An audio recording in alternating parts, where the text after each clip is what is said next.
চুড়ি পরা উচিত, তোমাদের ঘুমটা দেওয়া উচিত। আমাদের পর্দার দরকার নাই, তোমাদের পুরুষদের পর্দার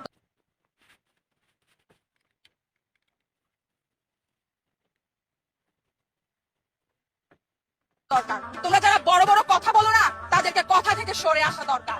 মেয়েদের হাতে দিয়ে দাও, দেখবা বাংলাদেশ গড়বো। বাংলাদেশ আমার, বাংলাদেশ আমি গড়বো, গড়ে তোমাদেরকে উপহার দিব।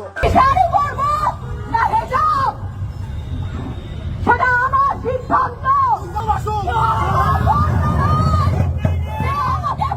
আস্তাগফিরুল্লাহ, আস্তাগফিরুল্লাহ, আস্তাগফিরুল্লাহ। বন্দী করে রাখা হবে।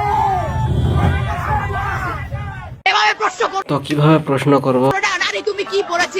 চোখের হেফাজত করা ফরজ। এই জিনিসটা, এটা আমি ইসলাম ধর্ম অনুযায়ী বলছি, আমি ইসলাম ধর্ম অনুসারী।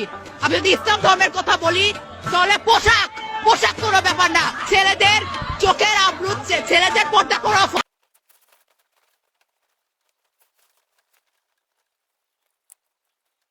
হাদিসটা আমার মনে হয় অনেক পুরুষের এটা শেখা উচিত। শাহবাগী শাহবাগী গাইতে গন্ধ, গাঞ্জায় রক মুখ শাহবাগী গাইতে গন্ধ, তো শত করিস না স্বভাবে মন্দ।